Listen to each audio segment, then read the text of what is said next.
Buongiorno, buonasera a tutti voi. Mais um episódio do nosso podcast sobre empreendedorismo da Lapor, Salomão e Queiroz Advogados. Mais uma vez, tenho a alegria de ser o host nessa ocasião e agora, ao meu lado, o membro do nosso escritório mais bem vestido, Guilherme Queiroz. Obrigado por aceitar o meu convite. Fala galera, tudo bem? Sejam bem-vindos a mais um nosso episódio desse podcast que a gente faz sobre empreendedorismo, onde a gente entrevista amigos, conhecidos, pessoas que têm uma ligação forte com o empreendedorismo, pessoas que estão começando, pessoas que estão no meio, pessoas que estão herdando, pessoas que estão arriscando, pessoas que quebraram e voltaram. Então sejam bem-vindos a mais esse episódio. Sinto-me lisonjeado por ser elogiado dessa forma e tô aí, vamos em frente. Grazie tanto, sempre elegante. E no episódio número 5, a gente chama uma pessoa que eu tenho pouco contato, que eu conheci há pouco tempo e que o primeiro contato se deu de forma virtual. Não, ele não utiliza Tinder porque ele é casado e eu tampouco, porque eu não sou muito fã desse aplicativo. Mas a pessoa que está aqui ao nosso lado esquerdo, Rafael Batista, seja muito bem-vindo ao 5º episódio do nosso podcast. Pessoal, muito obrigado pelo convite. Eu acho que falar de empreendedorismo é sensacional. Eu vou topar quantas vezes vocês me chamarem. Adoro podcast, sou consumidor voraz de podcast. Estou aqui para ajudar, passar um pouco de conhecimento e se divertir, né? Acho que o podcast é para a gente se divertir. Então estou aqui para contar um pouquinho da minha experiência. E é bom falar, né? Até falar para a câmera aqui que, eu não estou mal vestido, pessoal. Eles que são muito bem vestidos. Eu lembrei do meu pai quando eu entrei aqui pra gravar, que meu pai sempre fala assim, rapaz, você com sua blusa de malha aí, olha como é que os caras estão, de terno e gravata, aqui tudo malha italiana, mas vambora. Mas falaram que o Rafael ia vir, a gente botou uma roupa mais especial. Pô, eu tinha que ter avisado, né? Botar pelo menos falar com meu pai e falar, rapaz, você tem que botar pelo menos um blazer. E na realidade, essa questão da vestimenta ela é um pouco discutível, porque Mark Zuckerberg, um tremendo empresário, ele tá sempre ou com uma camisa preta ou com uma camisa branca. É porque tem a questão do seu pai, que deve ser um super gentleman. Você tá muito bem vestido, o Rafael tá com uma calça preta e uma camisa bem alinhada preta. Eu ouso discordar de você, você tá bem adequado pro nosso momento. Bom, como dizem, eu gravo um podcast também, então assim, eu tô nervoso, porque agora eu sou o convidado, né? Geralmente verdade, eu sou o host. Inversão de papéis. E a host junto comigo, a Cíntia Pamplona, fala que eu sou o Cebolinha, meu armário do Cebolinha. E essa semana eu até recebi pelo Instagram, assim, um armário todo de preto. Aí o pessoal falou assim, cara, cadê minha blusa amarela pra ir pra Copa? Pra assistir o jogo da Copa. Só tem preto, né? Tudo preto, mas meu armário é todo preto. Não é por causa do Mark Zuckerberg. Quem dera se fosse, né? Imagina se eu estivesse na posição dele, sim, mas sim. acho que praticidade, acho que tempo é dinheiro. Perfeito. E quando eu posso não me arrumar tão bem assim, ser rápido de me arrumar e tentar trazer uma elegância no básico, assim, eu prefiro. E apesar da gente se conhecer há pouco tempo, Rafa, uma das coisas que mais me chamam a atenção do Rafael, e eu passo a primeira pergunta para você, é a sua versatilidade. Você é um empresário e você não atua em um único segmento. Você tem segmentos distintos e uma série de empresas. Por gentileza, me fala quais são as suas empresas e o que você vende.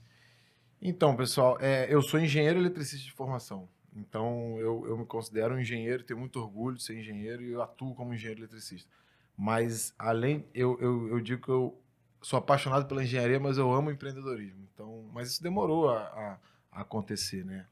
A gente segue aquele manual, né, de se formar na escola, fazer faculdade e trabalhar. Então eu escolhi engenharia elétrica por paixão. Até uma história curiosa por que eu escolhi engenharia elétrica, porque eu tinha pavor de faltar luz. Eu odiava quando faltava luz. E eu ficava com meu pai assim, pai, eu sempre gostei de ganhar o meu dinheiro. Eu falava assim, antes de falar da luz, eu até vou voltar. Eu, às vezes, pegava um táxi com a minha mãe, meus pais não tinham carro e tal, e para ir no mercado a gente ia de táxi.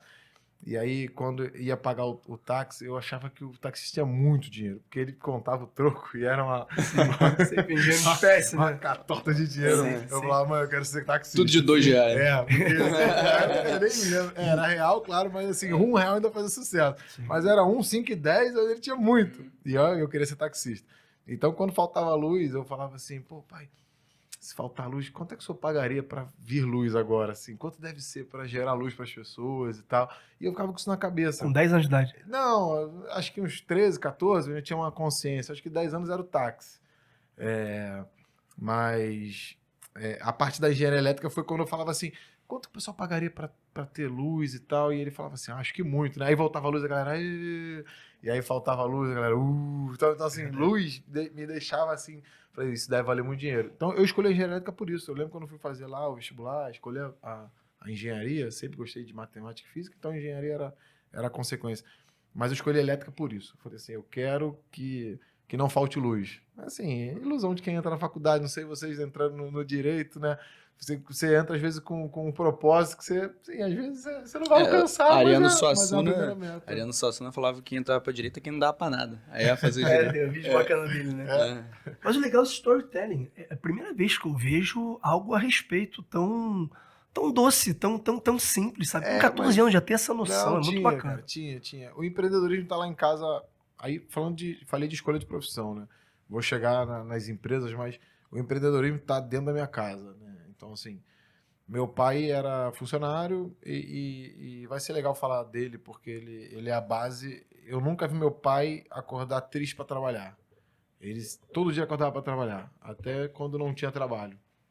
Eu era muito pequeno, mas tiveram momentos ali que ele trocava de emprego, a gente perdia um emprego e arrumava outro. Mas ele todo dia estava arrumado para trabalhar. Ele se arrumava para procurar emprego e às vezes fazer procurar no jornal. Eu sempre vi meu pai de segunda a sexta na varanda arrumado, seja fazendo o que fosse.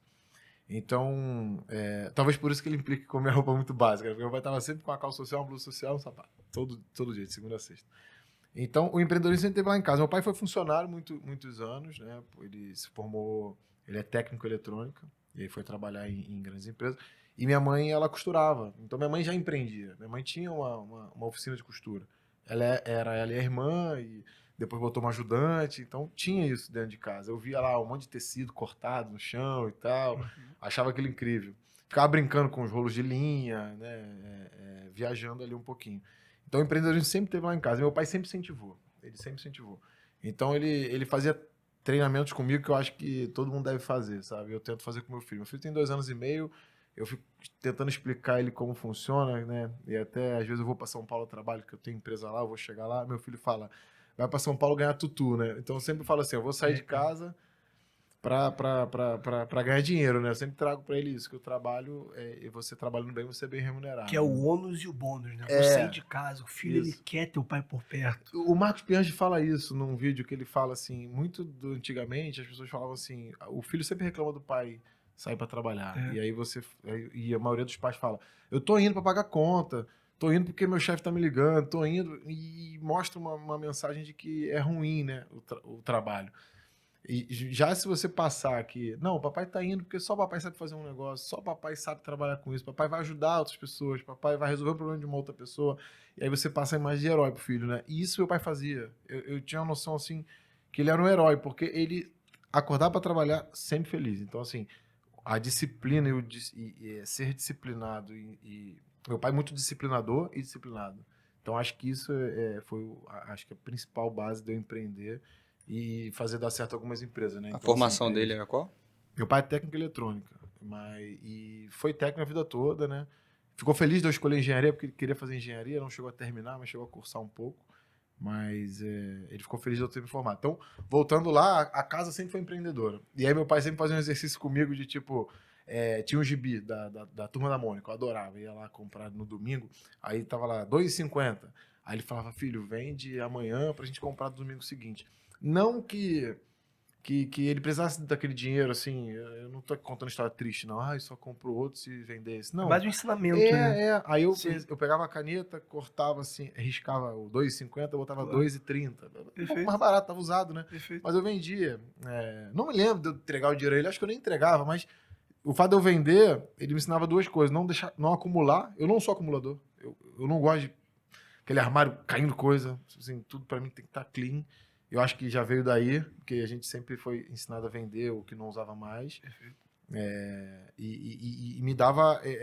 negociava. Às vezes eu chegava lá, R$2,30, mas o cara queria pagar 2. Não, é R$2,15. Então eu fazia lá minha negociação e vendia.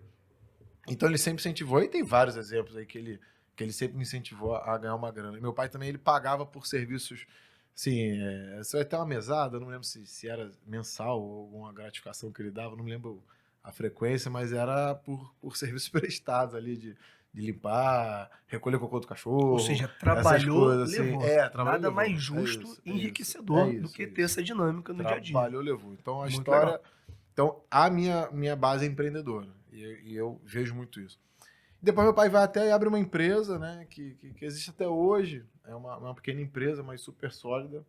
Ele tem alguns funcionários na área dele, mas ele veio abrir a empresa já tinha 50 anos de idade. Então ele passou a vida inteira como carteira assinada. Abriu até a empresa no susto, porque... No susto não, mas assim, a empresa dele saiu do país, pediu para ele abrir um CNPJ para representá-los.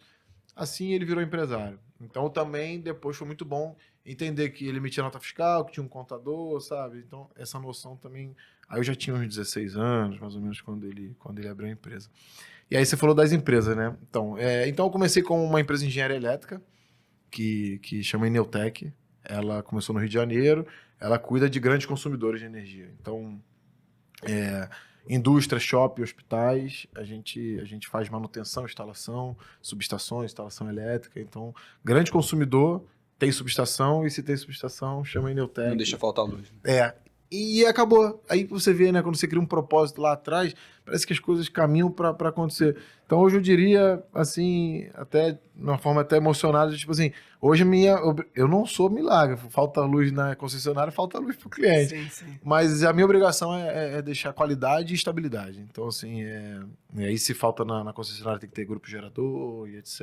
Então, assim, a gente garante a estabilidade e a qualidade. Então acaba que lá aquele sonho de garoto de não deixar as pessoas sem luz naquele momento virou os grandes consumidores. Mas não deixa de E ser. você, sozinho, sem ler nada, sem precisar de ajuda de coach nenhum, ele descobriu que todo mundo ensina, você quer empreender? Ok. Mas tem uma pergunta muito chave para isso, para saber qual caminho você vai seguir. Qual o problema no mundo você quer resolver? E ali, ó, desde muito tempo. propósito, Isso é verdade, Se ligado ao propósito, não deixa de ser. Sim, sim. E isso é um storytelling, né? O Steve Jobs fala que os homens do futuro serão os do storytelling, né? Total. Mas esse é genuíno. Foi exatamente isso que aconteceu. Talvez por isso eu tenha empenhado tanta energia ao ponto de ter certeza que aquele era o último dia. Tenho empenhado tanta energia, mas com certeza, às vezes, aquele era o último dia de operação, o último mês de operação, o último, sei lá, de operação, e de repente eu acordava empolgado, mesmo com alguns problemas que é normal do empreendedor, né, no Brasil, acho que no mundo, no Brasil tem suas particularidades, mas eu ia e de repente o jogo virava, aí entrava um contrato, um projeto, e a gente seguia. Mas começou assim, então, eu me formo em 2009, eu colo o grau março de 2010, e aí começa um mestrado na COP, eu me formei na FRJ, mas aí, porque ainda estava na dúvida, eu entrei com 17 anos na faculdade, então saí com 22, que é uma coisa que eu não acho legal. Isso é uma coisa que pode mudar. Você fez 5 anos certinhos. Fiz 5 anos na na engenharia. Na engenharia mais exigida do Brasil. A gente era o segundo na época. A gente chegou a pegar primeiro, mas a gente sempre rivalizava com a Unicamp. Vocês eram Unicamp ou USP? Não, essas do militar nem comparação. Isso aí já é outro. Já é outro. Mas a gente era excelente, ainda é uma excelente faculdade. Eu tenho muito orgulho de ter estudado lá. Passei minha vida em escola particular, né? Uma coisa também que meu pai sempre falou, que só a educação mudaria nossa realidade, que era uma realidade classe média baixa ali, nunca passei fome, nada disso, nem por longe disso. Tinha onde morar e o que comer. E tinha uma família sólida, mas ele sempre falava que a educação ia mudar. Então a gente tinha que fazer umas provas para bolsa, né? Para poder estar estudando em escolas boas com bolsa. E aí eu ter entrado na FRJ foi uma escola pública, né? Isso foi muito legal também. Então eu sou muito grato à FRJ, porque eu conheci um novo mundo, né? Um mundo de escola pública, que é uma universidade pública, né? Então, mas a gente pode ser um outro episódio, que senão eu vou me prender nele. E aí me formei e aí fui fazendo mestrado e aí eu comecei a trabalhar. Logo em seguida eu vi que a academia não era meu perfil. E eu comecei a trabalhar no centro de pesquisa, da própria FRJ tinha um centro de pesquisa, que fazia grandes projetos para Light, para grandes indústrias e tal. e na área de qualidade de energia, estabilidade e tal, que eu sempre gostei. E aí eu comecei a ganhar confiança e fazer projetos elétricos. Um projeto e tal, eu falava, meu pai é técnico eletrônica, né, como eu disse. Então ele trabalhava em indústrias de pequeno, médio porte, mas indústrias. Eu falava, olha, se alguém precisar de um projetinho elétrico e tal, você avisa lá que eu faço. E assim comecei. E até aqueles amigos da escola que eu estudava, que o pai às vezes era um diretor ou dono de uma empresa, começaram a apoiar também, me davam trabalho. E aí assim eu fazia. E aí eu fazia projeto e logo em seguida, mas você não executa? Aí, pô, tá bom, eu executo. Então vamos ver como é que executa. E conhece ali alguém que possa trabalhar e tal. Contou também o fato do meu pai já tinha funcionário na época, né? Ele tinha 2 funcionários, então já sabia como é que funcionava assinar a carteira, todo esse trâmite, né?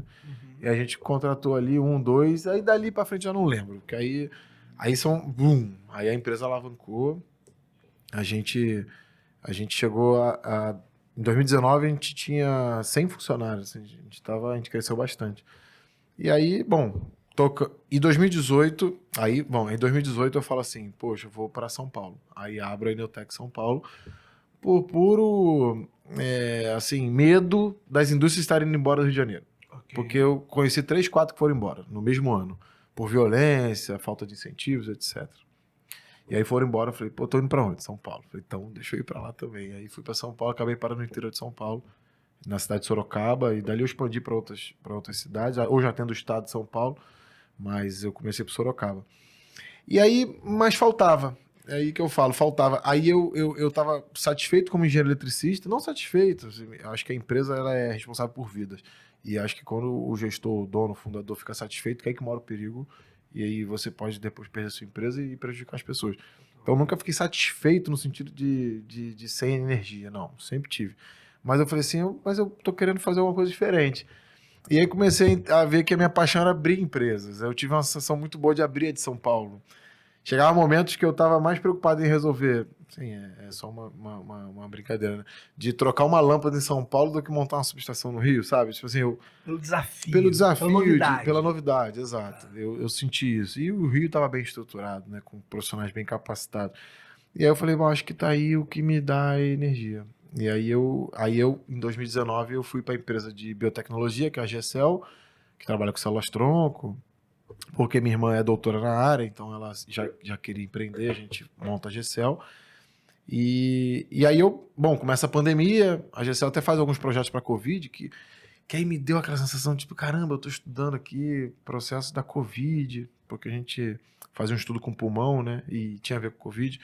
E isso me deu uma satisfação pessoal muito grande. E aí passou a pandemia, e aí eu falei assim, pô, eu preciso também ir pro digital um pouquinho. Desde então eu vinha sem, essa é a trajetória das empresas, né? Eu vinha sem Instagram, Facebook, nada disso, nunca tive. Eu julgava, falava que isso não ia me dar trabalho, só ia me tomar tempo, porque de fato naquela época talvez eu nem tivesse maturidade de usar. Se eu usasse, talvez eu perderia tempo. Eu acho que quando eu senti falta de falar assim, pô, não tô vendo... Pô, acho que eu vou falar até assim, eu não via meus afiliados crescendo, porque é muito Instagram, né? Minha esposa falava assim, fulana foi aniversário do fulano, caramba, pô, fulano tá viajando pra tal lugar, caramba. Eu falei que, bom, já eu que tô errado de não estar acompanhando esse mundo. Aí entrei pro digital, e aí a gente montou a última empresa agora, que é um podcast, que eu adoro podcast, e que a gente também pretende expandir na área de podcast, e eu pretendo seguir na área de palestra, ensino, umas mentorias também, que eu comecei a entender que meu propósito, no final de tudo, são pessoas. Eu acho que depois que eu descobri que as empresas que eu crio ajudam pessoas e famílias, é o que me faz acordar e trabalhar todos os dias, porque de fato meu propósito é pessoas. Eu aprendi a gostar de pessoas, a ser responsável por vida de pessoas, e aí eu entendi que não era novidade abrir empresa, não era... Eu fui abrindo empresas para ver o que me preenche. Eu entendi que me preenche são pessoas. E aí agora a gente está, quem sabe, na próxima aí mais uma empresa ligada a essa área de pessoas, mas por enquanto são Legal. essas. Então aí. E por falar em pessoas, a gente se conhece há pouco tempo. A gente se conhece através de um amigo muito querido, Daniel Malaquias, que casou recentemente. Casou, é. Nosso quarto encontro foi no casamento do Daniel, mas o nosso primeiro encontro presencial, a gente já tinha um trato virtual comercial. O nosso primeiro encontro foi no restaurante após o casamento Isso. no civil do Daniel. E na primeira oportunidade que a gente se conheceu, eu comentei tanto com o Dudu quanto com o Guilherme, o quanto a gente se identificou, o quanto eu tive uma boa primeira impressão de você. Eu não tenho uma outra base para te conhecer profundamente, não. É o início de um relacionamento. Sim. Mas a primeira impressão que eu tive sua foi muito positiva. E aí eu queria perguntar para você, Rafael, no mundo empresarial, que a gente falou de tanta coisa, a gente ficou numa mesa muito grande de amigos, a gente ficou ali à direita e ficamos batendo papo sobre vários temas. Verdade. Pergunto para você, nesse mundo empresarial, o que você considera de importante para fins de uma boa primeira impressão? Coração. Eu acho que eu aprendi a ler o coração. Quando eu sinto que a pessoa é boa, aquela frase do santo bateu, né? Acho que tem muito isso. Acreditar no seu feeling é o primeiro ponto. Tem um exemplo do Muricy, o Tec Futebol, na época, eu acho que ele tava bombando no Fluminense ou no São Paulo, não me lembro exatamente, mas na troca de técnico da seleção, ele é convidado para ser técnico da seleção. Sim. E ele fica umas 3 horas num restaurante com o presidente da CBF, não me lembro quem era naquele momento, e aí ele sai, todo mundo, e aí, é o novo técnico, né, aquela prensa, o brasileiro vive muito isso, a gente tá em época de Copa, né, e aí ele falou assim, não aceitei, e aí ele fala, mas como você não aceitou ser técnico da seleção? Eu não senti confiança na proposta, na pessoa, e eu não aceitei. Aquilo me marcou. Naquele momento eu ainda não entendia que o principal são pessoas. Mas ali, hoje eu lembro dessa entrevista e falo exatamente isso. Então assim, se eu tô aqui, porque a recíproca é verdadeira. O santo bateu. Eu gosto de gente leve, autêntica, transparente. Então assim, acho que esse é o meu primeiro, minha primeira análise, né? Mas depois vem várias outras, né? Sintonia de tipo... às vezes a gente... acho que acontece com todo mundo, né? Pô, aquele colega da escola que você ama e você acaba não vendo tanto mais, né? De anos atrás. Mas porque às vezes a vida tomou caminhos diferentes, né? Tipo assim, é normal você ser empreendedor e ter amigos empreendedores. Sim. Isso é normal. Você ser advogado e ter amigos advogados. Eu acho que a segunda depois do coração, é afinidade técnica, né? Tipo assim, você ter os mesmos assuntos, você gostar das mesmas coisas, isso ajuda bastante. Mas no mundo empresarial é coração. Hoje eu tenho sócios em outras empresas e eu tenho que ter uma admiração pela pessoa. Tenho que olhar para a pessoa e falar assim, eu admiro ela naquele ponto. E aí eu construo uma sociedade. Então acho que pessoas. Acho que é a dica que eu dou. Não é nem vestimenta, algo do tipo, porque cada um tem sua particularidade. É pessoas mesmo. O que me chama a atenção na sua resposta é que, embora você tenha tido uma bagagem técnica, engenharia é o curso mais técnico que tem, racional. A sua resposta ela é subjetiva. O santo bateu. O que é o santo bateu? Cada um aqui vai ter uma resposta diferente, algo subjetivo. Às vezes é uma intuição, é um feeling. Sim. Então, quebra um pouco do que a gente espera de um Rafael que tem todo um background técnico, métrico, números. Normalmente é mais metódico mesmo, né, galera? Isso é bacana da sua percepção e dialoga muito com o que você falou, que o seu propósito, o que realmente te encanta, são pessoas. Sim. E é muito interessante ver isso.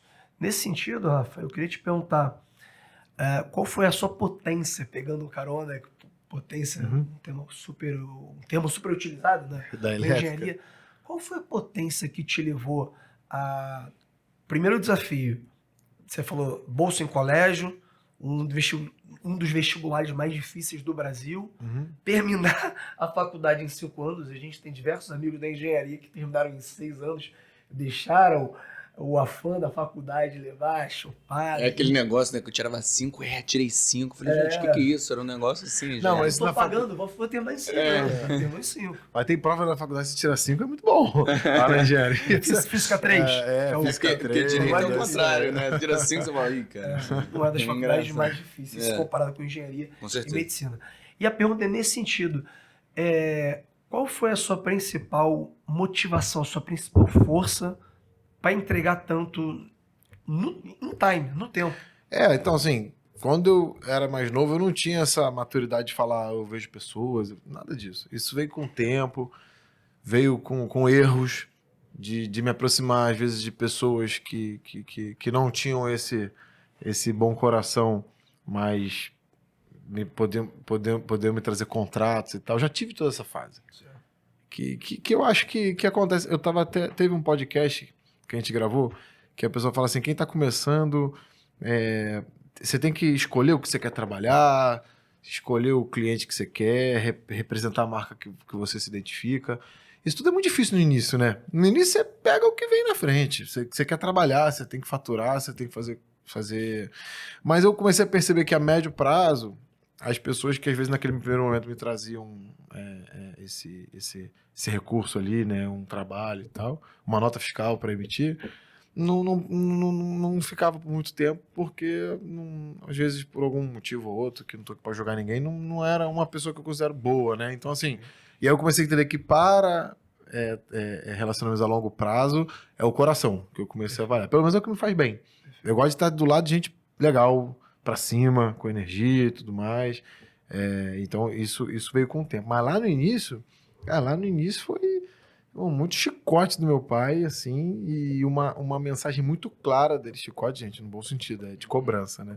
Nunca me bateu, não. Mas uma cobrança muito forte e uma mensagem muito clara de que a gente não tinha nada. Era isso. E eu não tinha onde... Assim, se der errado, eu vou te dar colo. Porque, assim, de fato, não tinha... Pô, quebrei, tô devendo tanto pro banco, pô, me ajuda aí. Não duvido que ele venderia as roupas íntimas para tentar me ajudar. Mas eu sabia que ele não ia conseguir. Então era isso. Meu maior desafio era mudar uma realidade que até me incomodava, por eu estudar em colégios onde as pessoas tinham poder aquisitivo melhor. Eu chamar na minha casa, eu ficava... Era uma boa casa, mas comparado da galera, não era. Sim, até num bairro. Minha casa era boa, mas era num bairro afastado e tal. Então, assim, o que mais me dava calafrio, eu lembro que eu falava assim, cara, se meu pai morrer, cara, como é que vai ficar? O que a gente vai comer? Eu preciso aprender a ganhar dinheiro. Essa foi tua maior força. A maior força foi esse medo de, tipo assim... Falar que força é medo é ruim, porque medo não faz bem a ninguém. Mas, assim, você ter que atravessar numa ponte estreita, que balança, sabendo que não tem ninguém atrás. Assim, eu nunca podia voltar. Uma avalanche atrás, tem que ir pra frente. Isso, você tem que ir pra frente. Acho que isso foi o que mais me incentivou. E eu tenho colegas que empreenderam na mesma época que eu e tal, e hoje eles estão bem, mas mudaram de empresa, de negócio e tal, e a gente conversando, eles falam, cara, o seu maior diferencial, além de você amar o que você faz, é que muitas vezes eu desisti no meio do caminho, o colega falando, porque eu sabia que podia voltar e às vezes uma dívida, uma conta que ficou, meu pai ajudava e tava tudo certo. Eu acho que o meu foi esse. Não sei se é a melhor forma de você incentivar a pessoa a empreender, porque muita gente pode travar, né? Nessa ponte aí que vem a avalanche, a pessoa toma a da avalanche, ela não vai. Não sei se é a melhor forma, pra mim funcionou. Pode não ter avalanche, teria a comparação. Alguém que tem um subsídio, uma segurança maior, de repente, olha, talvez não faça sentido pra mim, não vai ter problema, então não vou tomar esse risco aqui. Sim. Você me deu uma dica boa. Se eu pudesse falar de novo, assim, eu não tinha nada a perder, cara. Eu acho que quando você tem a perder, é o que você falou. Pô, vou investir aqui, vou fazer isso e tal, pô, mas eu vou perder aqui, né? Eu acho que o medo de perder trava muita gente. Isso hoje eu tenho uma empresa e tal, financeiramente mais bem sucedido do que eu comecei. Eu, para fazer novos investimentos, às vezes eu travo. Falo assim, não vou perder e tal. Se eu tenho filho e tal. Depois eu falo, pô, cadê o Rafael lá do início? Vambora que vai dar certo. E aí eu vou, entendeu? Mas eu acho que é isso aí. Eu não tinha nada a perder. Nada. E eu tinha também uma necessidade de mostrar que daria tudo certo, assim, pra minha família, sabe? Tipo assim, eu tinha isso. Eu sempre quis, assim... Eu sempre fui daquele filho que falava assim, a gente... Não precisou, mas assim, até que meu pai, depois que abriu a empresa, ele foi bem, ele melhora e tal. E eu falava desde o início, falava assim, você é jogador de futebol pra gente ficar rico, sabe? Tipo assim, eu achava que eu tinha uma responsabilidade sobre eles e eu tinha que fazer alguma coisa. Depois, obviamente, a gente vai amadurecendo. Então eu acho que também tem um pouco disso. Eu vou abrir a empresa e tal. E no início, quando abri empresa, eu acho que todo mundo que abre a primeira empresa acaba abrindo um pouco nesse sentido de tipo assim, eu vou abrir pra ganhar dinheiro. E tá bom, é bom isso, tá bom, você tem, sei lá, 20 anos, 30 anos, não sei, sua primeira empresa, você tá começando. Mas depois eu acho que as empresas que só ficam de pé e dão super certo é quando você entende que esse não é o principal objetivo. Mas não é mesmo. Porque se você bota. Aí a gente pode falar bastante aí, bota o principal objetivo no dinheiro, você negligencia, né? Muito da tua atividade, Parece algo da qualidade do limitante. trabalho. Você precisa ter algo a mais. Tipo aquele substrato pintor além. de quadro que nunca faria um quadro daquele tipo por qualquer dinheiro, né? Tipo assim, mais ou menos isso. Você não vai Entendi. entregar qualquer trabalho por dinheiro, né? Então acho que quando o dinheiro fala mais alto, você acaba se envolvendo em projetos, às vezes que você nem queria se envolver, né? E é isso. Então acho que. Mas no início é pagar conta, emitir nota. Eu acho que se eu tivesse que incentivar alguém a abrir uma empresa agora, eu falaria, cara, vai com tudo. Óbvio, se afasta das pessoas que podem te trazer problema, mas você só vai entender quem é que te traz problema lidando com quem te traz problema. Sim, Esse é o sim, ponto. sim, sim. E o único jeito é esse. Então, é muito. A gente até conversou isso, né? Quando você tem vergonha do teu primeiro projeto, é porque você demorou. Você precisa ter vergonha do teu primeiro projeto, né? Do teu primeiro serviço. Porque se você não tem vergonha, você demorou muito para Eu começar. adoro essa frase. As pessoas ficam muito. Isso tem no seu podcast, eu acho que eu vi. Você fala Você muito sobre isso. demora muito para começar. Que eu vou fazer isso, fazer um business plan daquilo, vou sei o que, papá e tal. Começou perfeito, começou tarde. Começou É o perfeito, Rony da começou reserva que tarde. costuma Então acho que é falar isso. isso. E essa jornada, ela é composta de erros, de acertos e, sobretudo, erros. Agora eu queria que você fosse um pouco mais específico e me dissesse, ao longo dessa epopeia empreendedora, com diversificação, qual foi o maior erro empresarial que você cometeu? Não precisa dar um detalhe, mas não precisa dar aquele detalhe super minucioso, mas Sim. qual foi aquele momento que assim, caramba, errei? Tive alguns, né? Mas acho que o principal que balançou foi quando eu achei que gestão financeira de uma empresa é o que você faz ali rapidinho, pega lá as notinhas, grampeia lá, soma lá, subtrai e tal, tá tudo certo. Então, assim, quando a empresa vai começando a crescer, ela vai crescendo, e aí o meu maior erro foi... Faturamento é ego. Isso é fato. É quando você começa a correr atrás de faturamento e não tá nem para as despesas. Mas esse ano eu faturei tanto, ano que vem eu faturei tanto. Nossa, mas isso é o maior erro. E eu cometi esse erro. Eu achava legal ter uma empresa que faturasse muito, um monte de funcionário. Assim, sua empresa fatura quanto? Tem quantos funcionários? Tá? Achava isso legal. Você achava que não é legal para massagear ego, não. Legal para falar assim, ela está crescendo. Eu achava que esse era o que indicaria ela crescer. Então, o meu maior erro foi negligenciar a parte financeira. Essa tem que começar amarradinha desde o primeiro dia. Assim, quanto eu faturo, quanto eu gasto, quanto sobra, né? E no início, você acaba misturando o dinheiro da empresa com o dinheiro pessoal, né? Essas coisas que, infelizmente, nosso colégio não ensina. Sim. Pelo menos antigamente. Agora tá vindo colégio com essa pegada, né? De educação financeira, jurídica e tal. Até pouco tempo atrás, não me lembro na escola me ensinar o que era senador, deputado, né? Você sai sem saber. Você vai sendo informado você vai sendo informado pela televisão e tal. Então, assim, eu acho que jurídico, político, financeiro, tinha que ser mais bem explicado na escola. Mas você sai... Meu maior erro foi financeiro, mas eu tive uma solução caseira muito boa. Essa história é bem legal. Eu tenho uma esposa que é economista. E aí depois ela vem fazer a contabilidade depois, mas eu tava na minha empresa, tocando minha empresa, super estressado, correndo pra lá e pra cá e tal. E ela também como executiva de uma empresa multinacional, na parte de relacionamento com o investidor, então viajando o mundo todo, volta e tal, também bem estressado. Até a hora que eu falo assim, olha, eu não tô entendendo, eu tô faturando, não tá sobrando.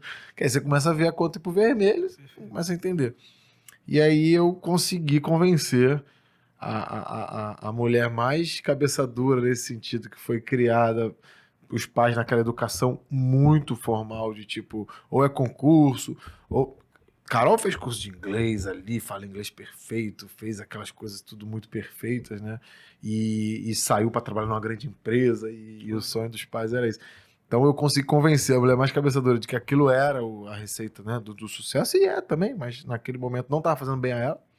Ela achava legal viajar o mundo todo, mas ela tá sentindo o peso que é isso, né? Você tá pra lá e pra cá. Não tinha reunião online, isso era 2014, 15. Então ela tinha que ir mesmo. Tá presente. Às vezes ela ia para um país, voltava no dia seguinte e já trabalhando. Então era bem corrido para ela. E aí eu consegui convencer a ela cuidar da parte financeira da minha empresa. Eu falei, pô, você já juntou uma grana e tal, tira um ano aí sabático, mas um ano sabático dentro da minha empresa para me ajudar. É aí que ela arruma a casa e ela só balança a cabeça assim, olhando. Não tinha umas planilhas muito bem organizadas, né? Planilhas bem básicas. Porque o cara que é empreendedor, ele gosta de fazer acontecer, né? Gosta de transformar. É difícil o empreendedor ser muito bom de planilha, né? Aquele cara que vai ficar ali no detalhe e tudo mais. Eu acho é difícil, talvez eu não tenha encontrado um ainda. Então eu era negligente com isso. Mas eu também, às vezes, queria fazia mal. Então eu entendi que eu teria que ter alguém. E aí ela vai, arruma a casa em um ano e fala assim, bom, não tá mais me desafiando tanto, já arrumei a casa. E aí ela abre uma empresa de consultoria contábil financeira, porque naquele momento ela tava fazendo contabilidade, né? E aí ela abre um escritório, e aí só no network do trabalho dela e amigos que tinham empresa, ela já pega alguns CNPJs para Você cuidar. foi o primeiro cliente dela. Fui o primeiro cliente que ela deu deixa de consultoria. ser. A Carol deu uma consultoria sem sentir, né? Ela entrou lá para fazer. Então ela entrega a empresa arrumada e eu falo assim, pô, isso foi a melhor coisa, porque agora você é minha contadora, né? Consegue olhar o financeiro também. A gente tem uma reunião semanal para ver o financeiro. Que legal. Porque também, eu vou voltar lá, né? Se tá tudo bem, se você tá na zona de conforto, é porque você tá negligenciando alguma coisa. E negligenciar é não querer ver. Então, se eu não tô vendo que eu tô no vermelho, eu tô no azul. Eu não quero ver. Isso acontece para todo mundo. Às vezes dentro da sua empresa, às vezes pai com filho, né? Porque ver dá trabalho. Você vai encarar um negócio que você não quer. Você quer acreditar que tá no azul. Então, se você olhar que tá no vermelho, o mundo cai, né? Então, a gente criou uma disciplina de semanalmente, fazer nossas reuniões e tal. Isso vem desde 2015. E aí, 2015 ela vai trabalhar na Ineltec. Aí depois, em 2016, ela abre o escritório dela. Então, ela veio desde 2016 nessa rotina. Hoje ela tá cheia de cliente, né? Pra fazer um merchandising aí. Épita Consultoria, contábil financeira, quem quiser. Pode Então, fazer, ela fica à vontade. ela tem escritório na Barra e tal. Mas ela continua dando um apoio. E ela treinou pessoas da minha equipe, né, que estão comigo até hoje, para fazer a parte financeira. Então, acho que o maior erro que eu cometi foi esse, do financeiro. Porque aí, quando eu ajusto isso e vejo onde estão os desperdícios, né, falar igual o Lehman fala isso, né, que despesa é igual unha, né, tem que estar sempre cortando, né. Tipo assim, negligenciou, cresce. Você tá ali, deixa pra lá, tá, cresce, corta de novo. Então, o trabalho é esse. Depois que sua empresa chega num tamanho razoável, eu assisti até um podcast de vocês que tinha uma empresa de marketing digital e tal, um rapaz e uma moça e tal, eles falam que estão crescendo, contratando e tal, né? Talvez nesse ponto, né, que é a chave. Contratou, você tem que entender muito bem como funciona custo de funcionário e tudo mais, não negligencie isso, porque tem um momento que você para de ser o engenheiro, o cara do marketing digital, e você passa a ser um cortador de custos. Você começa a trabalhar, o lucro vai ser definido pelo custo que você corta, e não do faturamento. Porque no início da empresa você quer faturar, e ela chega num tamanho que você acha que continuar faturando é crescer, mas você entende que é cortar custos, né? Então, isso que foi a virada de chave, que a empresa começa a ir bem. Você coisas básicas, né? Não tem problema nenhum você tomar um empréstimo para fazer um investimento, né? Essas coisas que você é treinado a não fazer. Porque na nossa educação, você é ensinado a guardar dinheiro, não a investir, né? Tipo assim, não, guarda isso, guarda. E muito dos nossos pais, a gente tem a mesma idade, maioria, né? Não todos, claro, mas uma boa parte, foram ensinados a guardar. E agora estão tendo uma aposentadoria mais complexa, porque a aposentadoria já não é lá essas coisas, né? O INSS rateando um pouquinho, você com custo de vida muito alto para os velhos, né? Para os idosos, idosos, né? Do nosso país, porque velho tá na alma, né? Tem gente que é nova e é velha, mas é dos idosos, porque eles foram ensinados a guardar. E o Brasil tem que investir, cara. Um país desse com a inflação dessa aí, essa loucura, não se guardar, a inflação come tudo. Então você tem que aprender a investir. Então lá, os caras dos Estados Unidos que tem uma casa e hipoteca a casa para pegar a grana, para investir em outra coisa, a gente falava, que isso? Né? Tipo assim, lá fora os caras não. Pra gente né? Incomum. Então, guarda o dinheiro no bolso, né? Essa geração que tá vindo aí. Você não foi treinado. Muito mais empreendedora. Muito mais. Até porque a palavra empreendedor nem existia, né? Agora existe para classificar esse cara empreendedor. Mas eu acho que aí você começa a enxergar a empresa diferente. Você entende que fazer investimentos é importante e tal, né? Você não vai conseguir comprar uma frota de carro se você não financiar aquela frota, senão como é que você vai fazer para pagar? Então isso foi minha virada de chave, quando eu começo a entender isso, né? E aí você falou de empreendedor, né? Eu acho que é bom deixar claro o podcast de empreendedorismo, mas empreendedor não é só quem abre empresa não, porque eu conheço muito empresário que não é empreendedor, e eu conheço muito empreendedor que não é empresário. O empreendedor que não é empresário é aquele cara que entra numa empresa e transforma em empresa. Ele sai, às vezes entrou estagiário, sai diretor. Eu tenho um que trabalha comigo, Domingo, o nome dele, ele entrou estagiário e já é meu sócio. Então, assim, ele tá há 8 anos comigo. Ele é empreendedor nato. A diferenciação que a gente faz aqui no planejamento sucessório empresarial é que existem herdeiros e existem sucessores.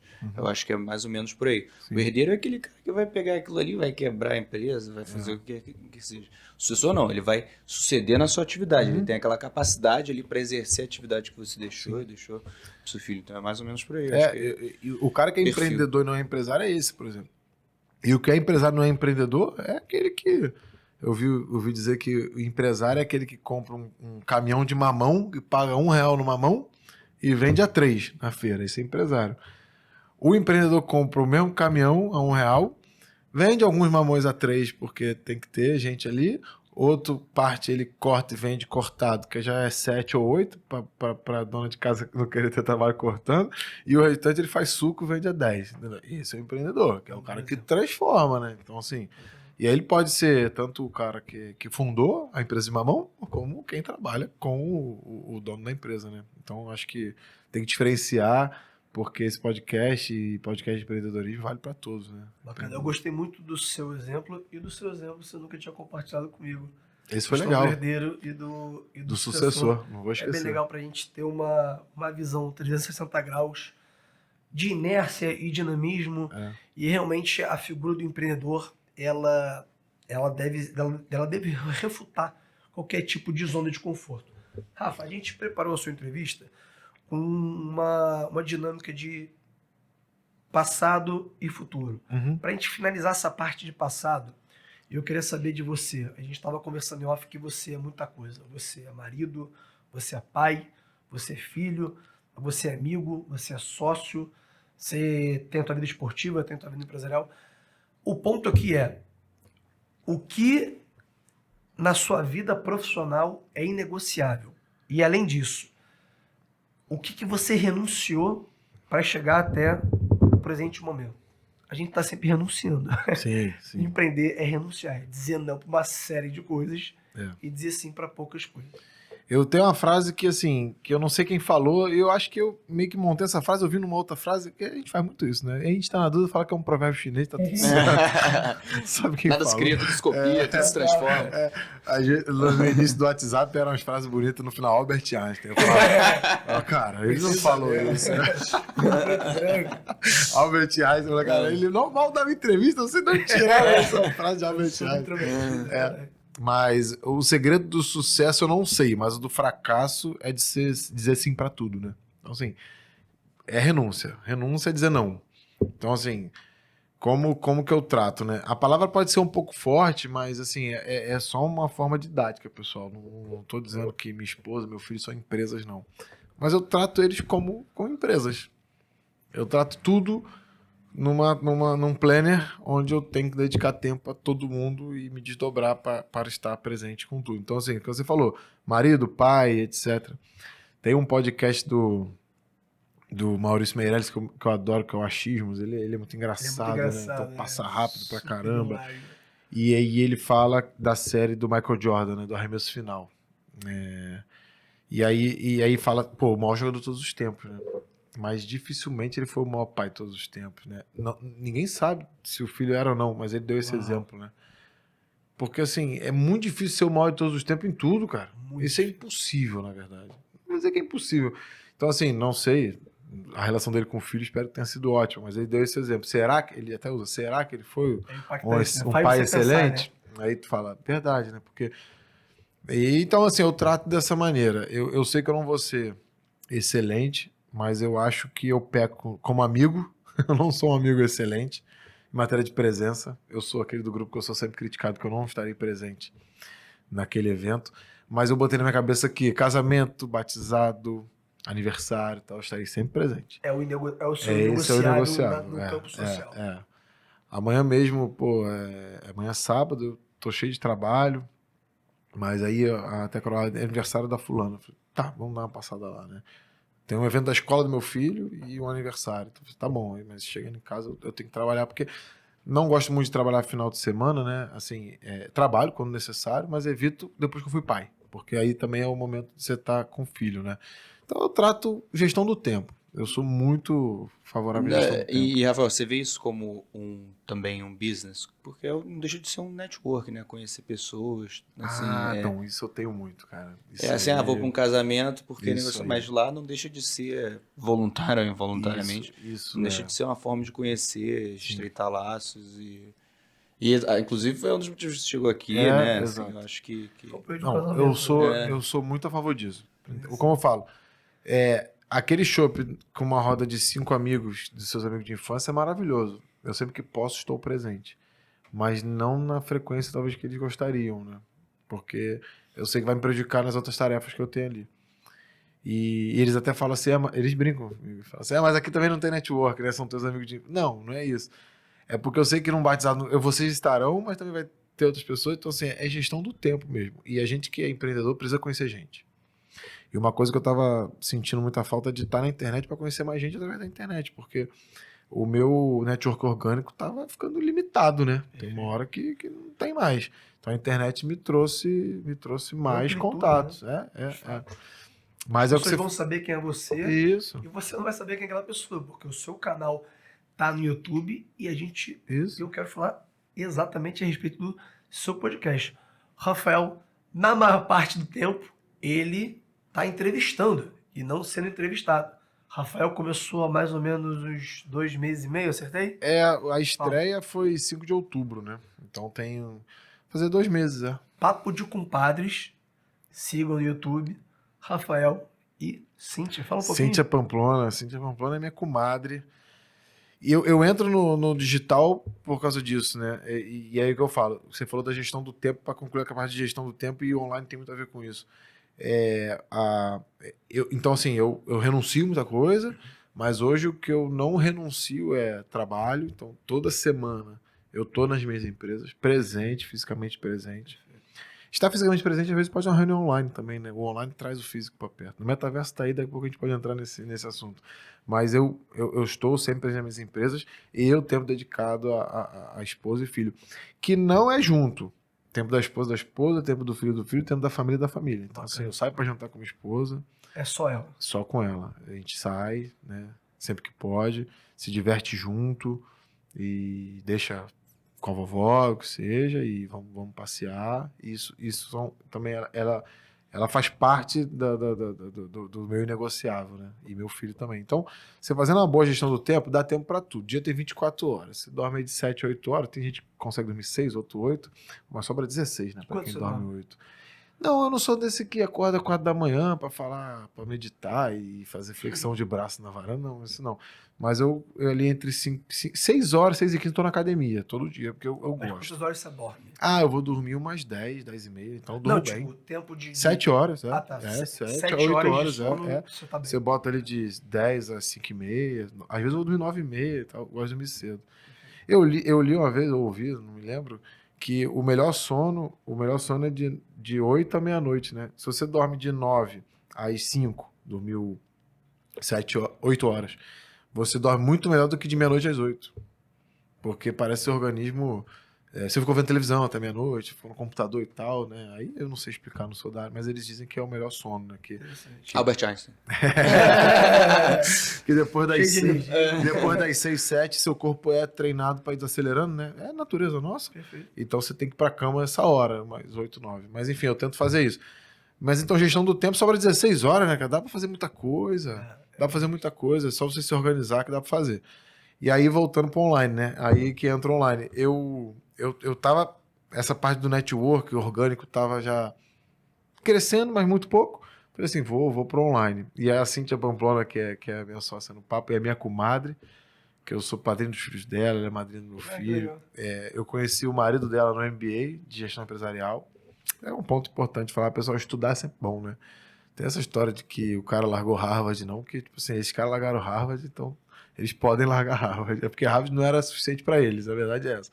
Mas a gente nós somos meros mortais, tem que Qualquer estudar. conhecimento vale a pena. Eu fui Gabriel fazer... Carvalho, um dos entrevistados do Papo de Comadre, do Rafael e da Cíntia. Papo de Assista. compadres, ela é minha Compadres, comadre. Mas ele fala isso, exato. Todo conhecimento é válido. Então eu fui fazer MBA em gestão empresarial. Porque, como eu falei, né? Quando você vira empresário de um negócio, você tem que... Tem uma outra frase, você gosta de frase, né? A gente combinou que ia ter bastante. Que o gestor, ele gera pessoas. E quem faz as atividades, executa, são as pessoas que estão com você. Então, a preocupação é gerir pessoas. Então, eu fui estudar isso. Sim. Porque depois de um tempo, você não é mais engenheiro. Você é gestor de pessoas, de processos e tudo mais. Que é mais difícil que engenharia. Mais difícil, cara. Mais difícil. E aí, aí eu fui para online para aumentar o meu conhecimento, mas eu fui criar um podcast porque eu não tinha nem Instagram. Aí eu voltei pro Instagram, contratei pessoas para me ajudar, porque a gente fica com medo, né, de ir lá e fazer uma besteira. Eu deixei de ter em 2017, 18 mais ou menos, mas era um álbum de fotos que tinha lá poucas fotos, eu nem usava direito. Então, eu usava para viver dos outros, então eu achava que naquele momento eu não sabia usar a ferramenta por uma coisa boa, eu usava para perder tempo, então eu tiro o Instagram, não tenho nenhuma rede social e fico sem um tempo. Eu volto pro LinkedIn, depois Instagram, contratei uma assessoria para me dar dicas e tal, e aí eu falei assim, bom, eu não consigo fazer stories, eu não sou muito... Tô melhorando, tô tentando, que eu acho que esse negócio de não consigo não existe, tem que fazer. Aí eu falei, vou pro podcast, porque eu acho que podcast de empreendedorismo vai estar numa área que eu tenho tranquilidade de falar, vou trazer coisas interessantes. E aí eu e Cíntia, né, a gente tava jantando com o marido dela, que eu conheço no MBA, que eu falei do MBA, e aí ele, né, namora com ela, casa, a gente fica amigo, eu sou padrinho, eles são padrinhos também, a gente jantando nós quatro e toma ali aí, Cíntia, né, e fala. Aí vocês têm que criar um podcast, tá, porque a gente queria empreender junto, mas como é que vai juntar semi-joia com engenharia, célula-tronco e tal. Aí veio o podcast. Então a gente tá amando o podcast, assim como vocês criaram. É isso, é network, você conhecer pessoas novas, convidados novos, né? E conhecer gente. E eu acho até legal isso aí, elogiar vocês. Eu acho que todo mundo deveria ter um podcast, que eu acho que o podcast é o novo livro. Então, assim, o pessoal falava assim, a vovô morreu, mas deixou um livro, né? Então, assim, quando o vovô Rafael morrer, tem vários vídeos. Meu filho, meu neto vai poder me conhecer ali, né? Fala assim, esse foi o vovô.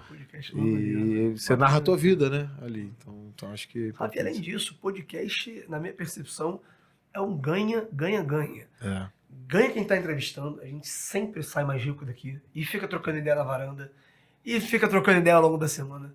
Ganha quem está sendo entrevistado por compartilhar o que tem para compartilhar. E a gente tem recebido feedbacks muito legais. Um ex-aluno meu da UF, veio com mensagem lindíssima para mim. Parabéns pelo podcast, continua, gostei daquilo do entrevistado tal. Então, ganha. A gente só está fazendo bem. Sim. Muito legal, muito bacana. E o podcast Novo Livro.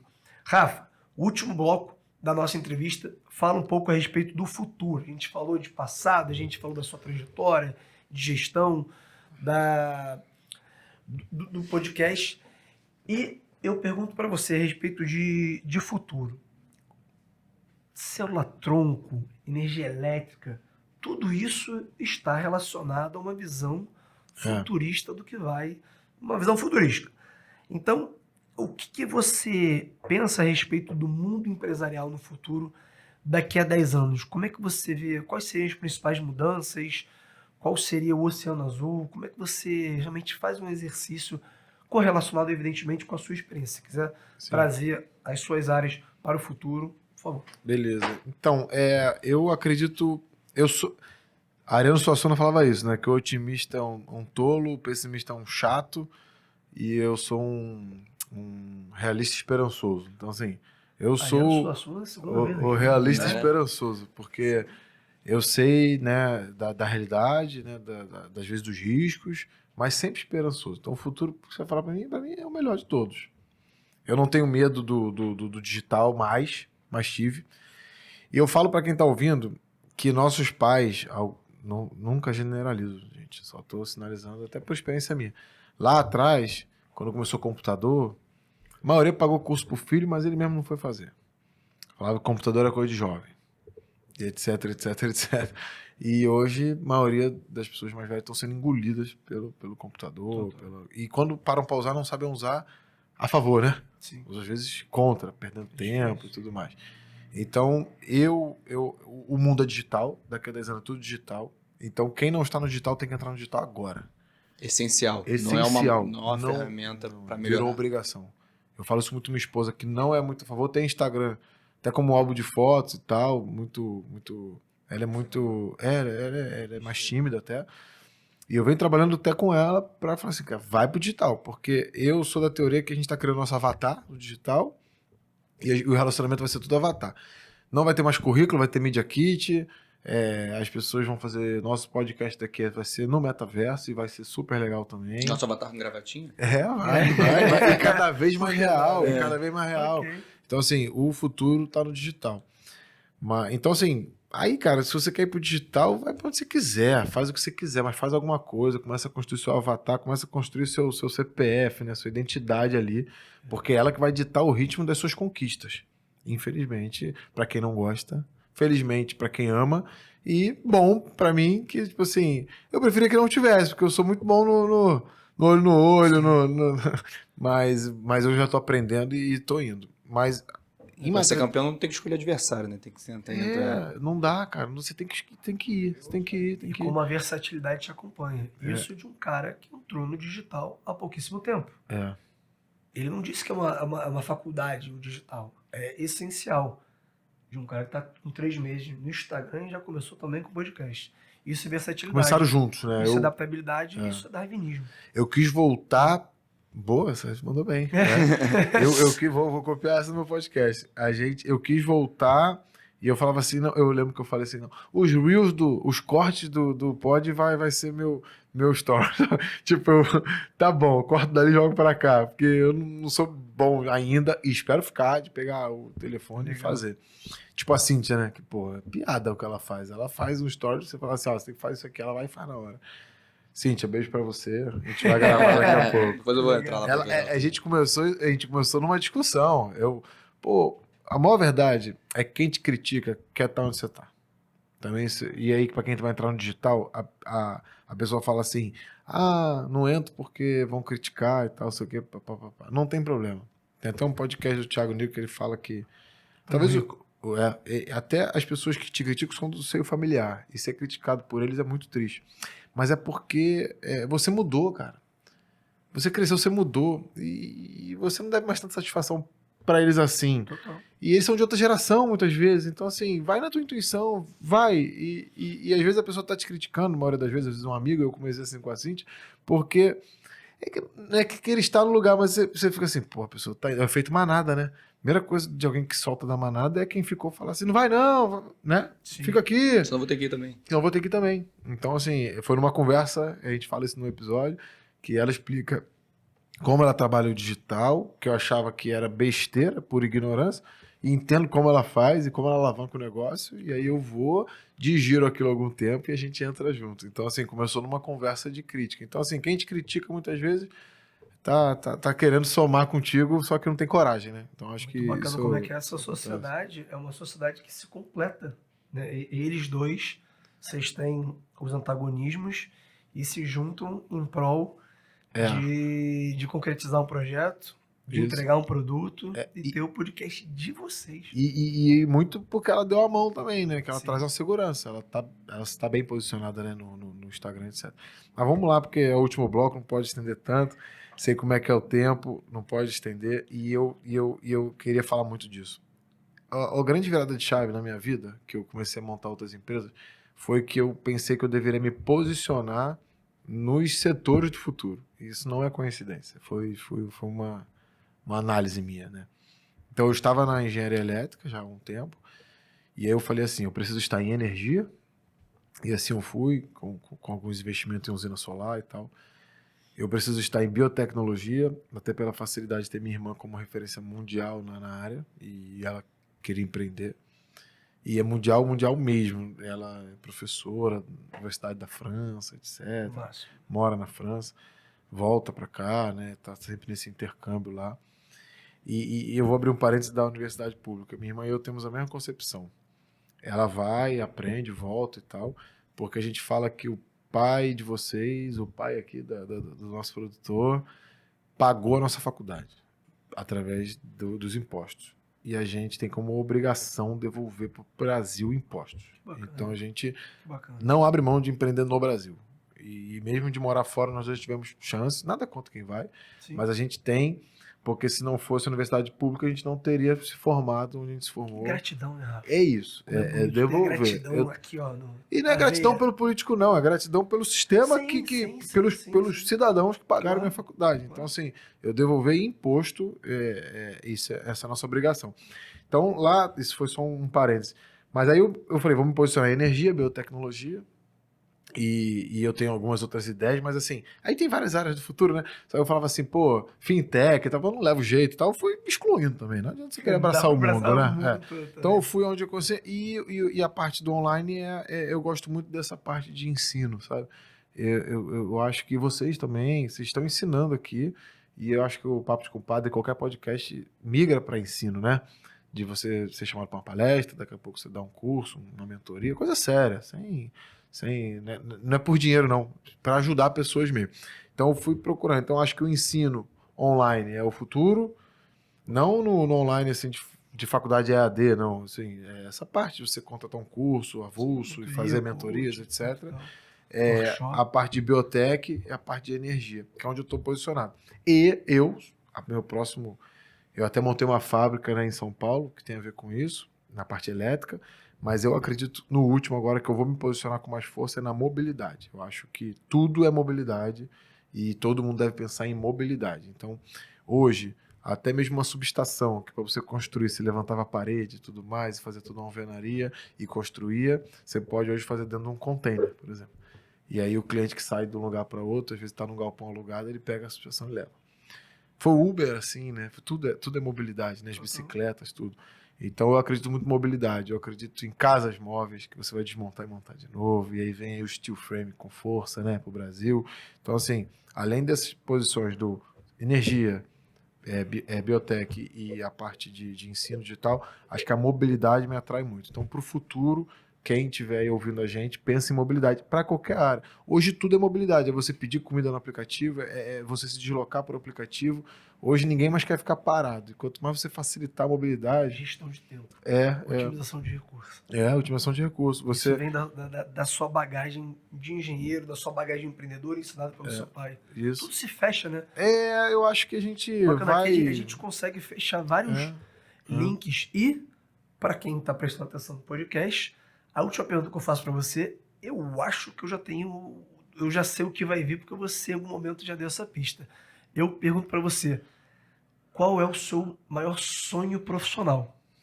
Você falou aqui algo relacionado a uma outra área que você ainda não inaugurou, mas pelo seu perfil eu acho onde você quer chegar. Mas onde você quer chegar daqui a 15, 20 anos? 10, 15, 20 anos. Tudo é muito tempo, né? Eu falo que meu filho daqui a 15, 20 anos vai estar escolhendo a faculdade que não existe, né? Isso é verdade. Assim, então acho que 15, 20 anos eu não sei. Ou talvez nem faça faculdade. Eu olho há seja 5 mais anos necessário. atrás, onde eu tô, assim, em matéria de posicionamento empresarial, eu nunca ia imaginar há 5 anos atrás, que eu diria 10. Mas acho que daqui a 15, 20 anos eu quero que as empresas que eu criei sejam sólidas o suficiente para continuar ajudando as famílias que ali trabalham. E acredito muito que empresa é cooperativa, né? Todo mundo trabalha junto, todo mundo ganha junto. Quero que as empresas nunca acabem e vou trabalhar com muita força para isso, porque eu acho que é como você falou do sucessor, né? Eu vou levar isso para a vida. É isso aí. Não quero que ninguém herde a empresa, quero que faça sucessão. E eu não tô falando de filho, não, tô falando de funcionário. Porque eu sou daquela teoria que você não tem que deixar nada para filho, não. Você tem que dar educação e muita educação e muita educação. E aí ele vai fazer o caminho dele. Mas daqui a 15, 20 anos eu quero ser um cara posicionado no metaverso, um avatar de respeito, onde eu posso dar minhas palestras, e daqui a 20 anos eu vou estar com quase 55 anos, eu tô com 35, então eu vou estar posicionado no metaverso, talvez morando numa casa no metaverso, né, que hoje em dia já vende terreno, vende um monte de coisa, né, não sei, Mas isso não me assusta. O metaverso não me assusta. Eu parei para estudar com bastante, e, assim, com profundidade, e não me assusta. Mas eu acho que daqui a 15, 20 anos eu vou ter minhas empresas, eu vou ter meus clientes, minhas famílias nas minhas empresas, mas eu, Rafael, vou estar focado em ajudar pessoas. Eu acho que isso é o meu objetivo. É ajudar com mentoria, é ajudar de outras formas, é ajudar sei lá como. Porque eu entendi que meu propósito é pessoas, é conhecer pessoas, é ajudar pessoas. Não é ajudar de doar, não é ajudar, às vezes as pessoas podem estar entendendo, é o quê? Dar uma cesta básica? Não é isso, não. Com o conhecimento que você tem, ajudar, não guardar um conhecimento, verbo pra você. entendeu? Magnetizar. É isso. Pegando carona na sua bagagem. Da engenharia Magnetizar elétrica. pessoas. É isso. Talvez criar coragem. Vou fazer mais um adendo aqui, a gente está encerrando, mas sempre meu pai falava muito isso, né? Na época que há 20 anos atrás, que eu estava escolhendo, ele falava assim, meu filho, os donos do mundo eram donos de terra lá antigamente. Tal. Meu pai falava exatamente isso. E depois ele falava que o dono do mundo virava dono de indústria. O sonho do meu pai era ter uma indústria, porque ele viu a industrialização, né? Sim. E quem tinha indústria tinha o poder, né? Era o que ditava o ritmo. Na nossa geração veio o dono do conhecimento. E não é à toa que os donos do conhecimento são os que ditam o ritmo hoje, né? São os caras da tecnologia e tudo mais. Total. O próximo homem do futuro não é nada disso. É o forte mentalmente. Isso você não tem dúvida. Porque o robô vai fazer tudo. Tudo. Vai fazer tudo. E o forte mentalmente vai conseguir gerir pessoas, vai conseguir dar a ordem pro robô de vai pra esquerda e direita, porque ele não vai ter isso nunca, né? Por mais que tenha inteligência artificial, tá, algum momento ele precisa receber um input.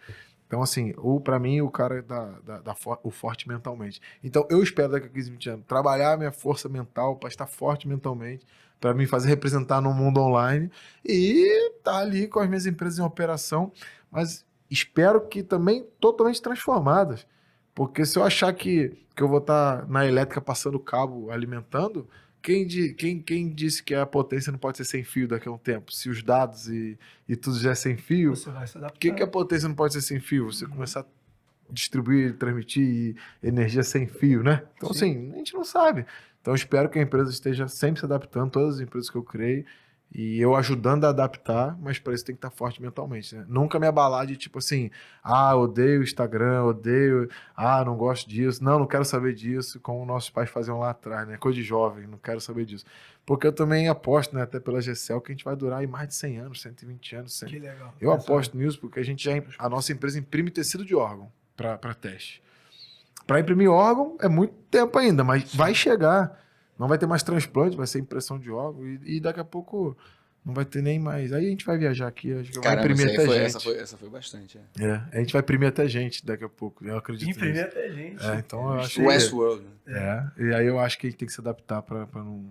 Rafael, muitas coisas daqui, novidades, e mostram o quão bem informado você tá. As suas fontes são muito bacanas. Tem muito individualismo nesse podcast. Realmente, eu agradeço imensamente. Gostou? Adorei. Aprendi bastante também. Que isso, eu que agradeço. Tinha muita coisa pra gente perguntar aqui. Tinha perguntas, Eu mas falei a gente... que ele tinha muita referência. É. Imagina o nosso almoço, como é que foi? Falava de uma coisa, falava de outra. Aí analisava um amigo, lembra um amigo que estava tomando a mesa, com toda a sua referência. Não, mas a pessoa que ela... Depois eu fiquei amigo do amigo, né? E assim, de fato, você vê que a pessoa tem bom coração, né? E a pessoa hoje que toma a mesa é aquela pessoa boa mesmo, né? Assim, boa de papo e tal. E eu já tô até com saudade caso dele. especial, que é um médico muito querido. Um abraço, Alvinho. A gente marcou até de tomar um chopp e tal. Que legal. Mas a galera boa. E geralmente hoje o dono da mesa é aquele cara que... Sim, que eu gosto também. Eu gosto de gente que chama atenção. É isso. Mas, pessoal, obrigado. Passou rápido demais. Nunca estive nessa posição.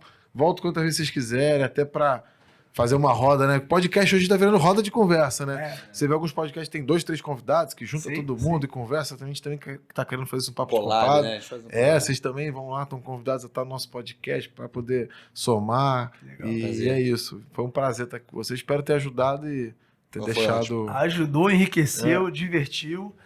E é isso. Encerrado o 5º episódio do podcast da Laporte, Salomão e Queiroz Advogados, podcast que trata sobre empreendedorismo e tantos outros assuntos que a gente vai descobrindo ao longo desse bate-papo. Gui, Mais uma vez, grazie a tanto. Muito obrigado, galera, pela audiência. E a gente se vê no número 6. E vamos em frente. Muito obrigado, Rafael e Laporte. Abraço grande, gente. A Valeu, pressa. pessoal. Obrigado.